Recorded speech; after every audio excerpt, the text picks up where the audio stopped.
দর্শক, আমি কাশেম ইয়াসবির।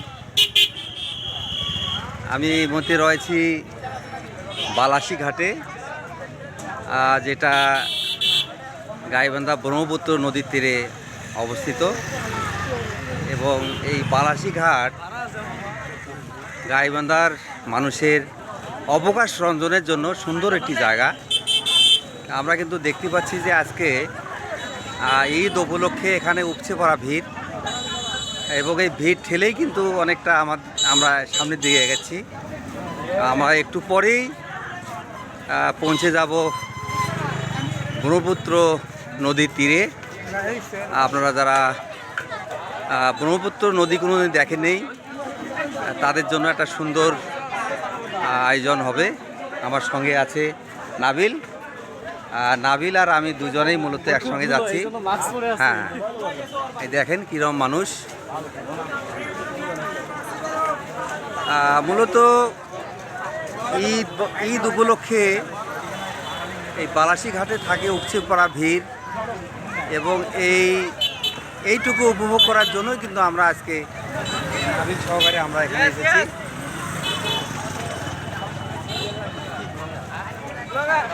এখানে দেখার মতো শুধুমাত্র ব্রহ্মপুত্র নদী আছে, আর অন্য কিছু নেই। তবু এই জায়গাটা মানুষের অনেক পছন্দ। মানুষ সময় পেলেই চলে আসে এখানে ব্রহ্মপুত্র নদীর তীরে।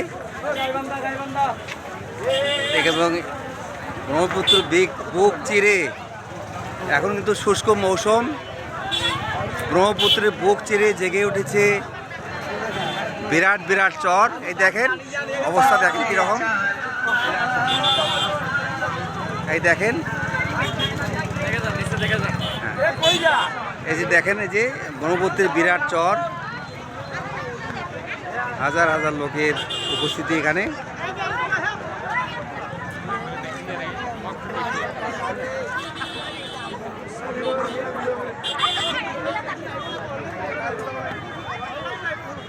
ভালোই লাগছে।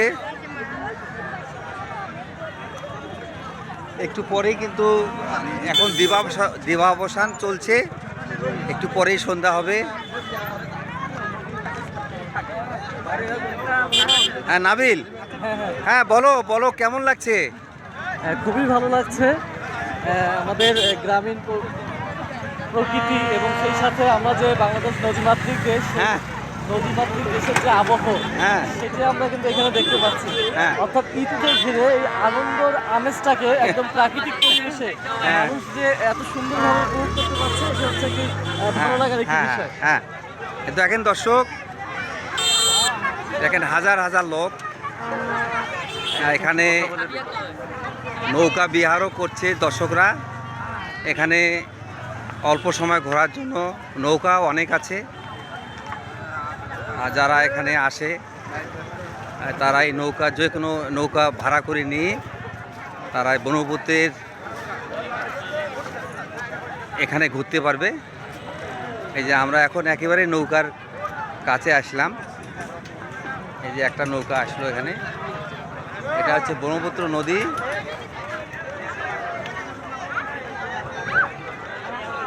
শুষ্ক মৌসুমে ব্রহ্মপুত্র নদী থাকে একেবারে পানি শূন্য অনেকটা, শুধু ক্যানেলগুলো তো পানি থাকে, এবং ম্যাক্সিমাম জায়গা, নদীর অধিকাংশ জায়গা জুড়েই থাকে চর। এখন কিন্তু ভিডিওতে নাবিল, এখন কিন্তু এই আলোটা ভিডিওর জন্য কিন্তু অনেক সুন্দর, তাই না? হ্যাঁ, সুন্দর লাগছে না? হ্যাঁ, সুন্দর লাগছে। এবং সেই সাথে একটা দারুণ একটা পরিবেশ কিন্তু, এই যে নৌকায় চড়ে নৌকা ভ্রমণ, সেই সাথে মানুষের উৎসব জনতা, সব মিলে একটা মানে খুবই ভালো, দারুণ একটা পরিবেশ। আমরা একটু এইদিকে যাই, এই সাইডটা একটু দেখি।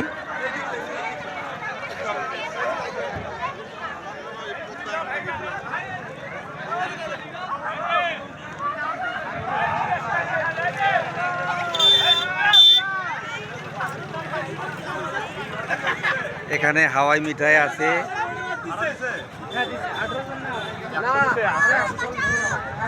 এই যে প্রচুর নৌকা এখানে ভাড়া পাওয়া যাচ্ছে, প্রচুর নৌকা, বড় বড় নৌকা। এটা নৌকা কার? আপনার নৌকা? এটা কি ঘাট? এটা এটা হলো বালাসিরা। বালাসি ঘাট এই নৌকা আপনার? জি। ও, এটা কি ভাড়া কত নেবেন আপনি? ভাড়া হয়তো আমরা 1 ঘন্টা ঘুরবো, কত নেবেন? 1 ঘন্টা মনে করে 10-12 টাকা। 10-1200। আচ্ছা, আমরা একটু পরে যাব, একটু ঘুরি, হেঁটে আগে ঘুরি। হ্যাঁ, ধন্যবাদ। আচ্ছা ঠিক আছে।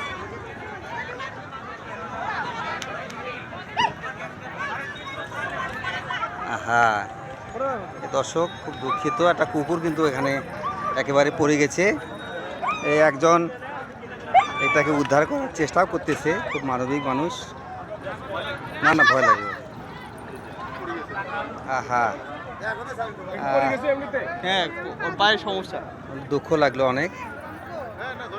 থাক থাক থাক থাক। হ্যাঁ, দর্শক, এটা হচ্ছে বালাসির ফেরিঘাট। আসো নাবিল, আসো।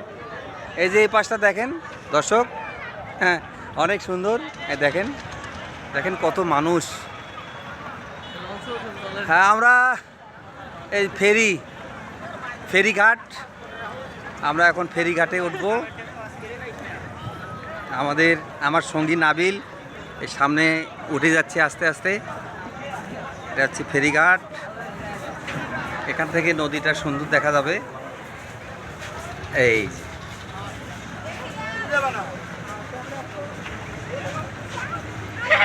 এখান থেকে দেখো পানিগুলা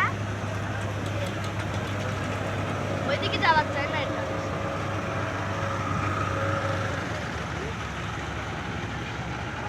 হাজার হাজার মানুষ, নৌকো যাত্রা সব মিলিয়ে একটা সুন্দর আনন্দ ভ্রমণ। ব্রহ্মপুত্র নদী বিশাল এলাকা জুড়ে, বাংলাদেশের মধ্যে সবচেয়ে প্রশস্ত নদী হচ্ছে ব্রহ্মপুত্র। আমার তো মনে হয় যে 6 থেকে 7 কিলোমিটার হবে না প্রশস্ত? হ্যাঁ, প্রশস্ত বিস্তৃত এরকম। হ্যাঁ, এরকম। পানির জলধারাটা কিন্তু কম, এখানে চরেই বেশি। আবার বর্ষাকালে বিশাল এলাকা জুড়ে পানির থই থই করে পানি। এই যে এখানে দেখছি যে আরও একটা নৌকা আসলো।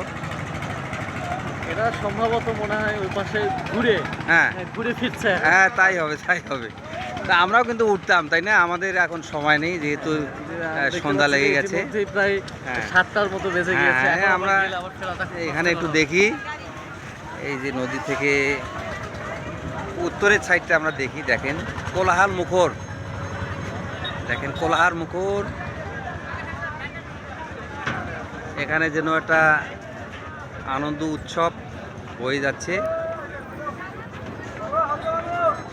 আর তো এই ছিল দর্শক বালাসি ঘাট থেকে এই ভিডিও। আজকে এই পর্যন্ত, আর একদিন অন্য কোথাও দেখা হবে। সকলকে ধন্যবাদ।